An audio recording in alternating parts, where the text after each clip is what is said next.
Une fois votre graphique créé, vous avez la possibilité de choisir quelles informations vous souhaitez y afficher. Donc pour modifier ces différentes informations à afficher, vous devez tout d'abord sélectionner le graphique en cliquant une fois dessus. Après avoir cliqué dessus, vous pourrez voir apparaître dans le ruban Office 2010 trois nouveaux onglets. Nous allons dans cette vidéo formation nous intéresser à l'onglet Dispositions. Je clique donc dessus pour faire apparaître toutes les fonctionnalités en rapport avec cet onglet.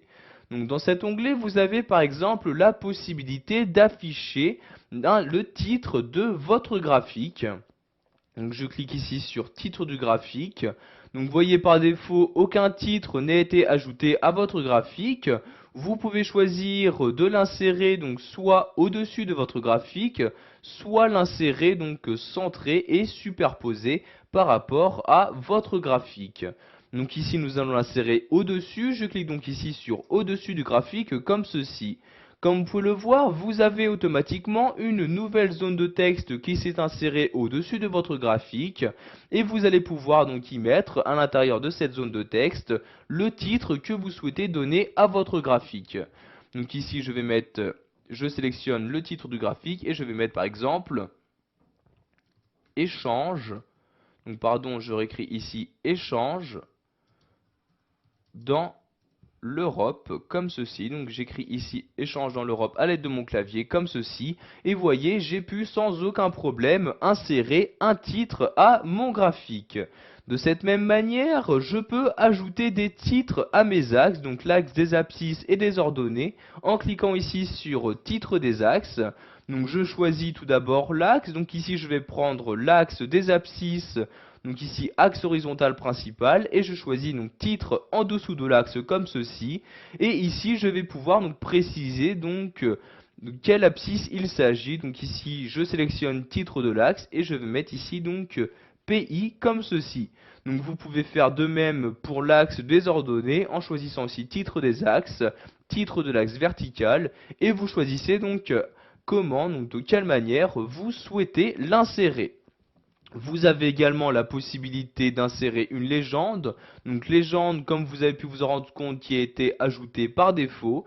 Donc si vous le souhaitez, vous pouvez modifier sa position en cliquant ici sur légende. Vous avez par exemple la possibilité de l'afficher à gauche du graphique, en bas du graphique, etc. Donc ici pour la désactiver par exemple, je clique ici sur aucun et comme vous pouvez le voir, la légende vient juste de disparaître. Donc pour un graphique, donc pour améliorer la compréhension d'un graphique, il est mieux d'avoir une légende. Je vais donc la réinsérer en recliquant ici sur légende. Je vais par exemple ici la remettre à droite, donc afficher la légende à droite, je clique ici et la légende vient de réapparaître juste à droite de mon graphique. Vous avez également la possibilité d'ajouter directement sur votre graphique les étiquettes des différentes données, donc pour avoir une valeur précise de chacune donc, de ces données. Donc pour ajouter des étiquettes de données sur votre graphique, vous cliquez ici sur étiquette de données et vous cliquez ici sur afficher. Vous avez maintenant ici donc pour chaque cylindre la valeur qui lui correspond. Vous pouvez également choisir de faire apparaître toujours ici donc dans la zone de texte donc, du graphique le tableau qui a été utilisé. Donc je clique ici sur table de données et je choisis donc ici afficher la table de données et comme vous pouvez le voir juste en dessous du graphique, vous avez maintenant donc le tableau de données qui apparaît. Pour le masquer, vous recliquez ici sur table de données et vous cliquez ici sur aucun comme ceci. Maintenant, nous allons nous intéresser aux axes. Sachez que vous avez la possibilité d'afficher ou de masquer les différents axes et quadrillages à utiliser.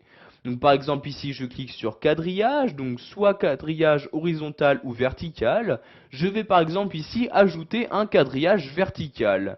Je clique donc ici sur quadrillage vertical principal et je choisis donc ici soit d'afficher en tant que quadrillage principal, secondaire ou les deux. Donc ici je vais afficher quadrillage secondaire comme ceci. Et vous avez maintenant donc le quadrillage vertical qui apparaît donc directement sur mon graphique.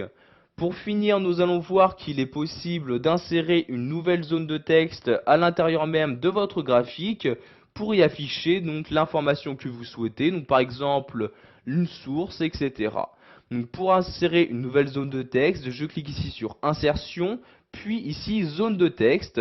Je n'ai maintenant plus qu'à dessiner ma zone de texte, donc par exemple ici, je clique, je maintiens le clic de ma souris comme ceci, je lâche le clic de ma souris et voyez donc la zone de texte apparaît donc. Je vais par exemple pouvoir écrire ici la source, donc comme ceci, voyez, je peux saisir comme je le souhaite la source de mes données. Voilà, vous savez maintenant comment ajouter des informations sur votre graphique, que ce soit donc en ajoutant un titre à votre graphique, en modifiant sa légende, en insérant une nouvelle zone de texte, etc.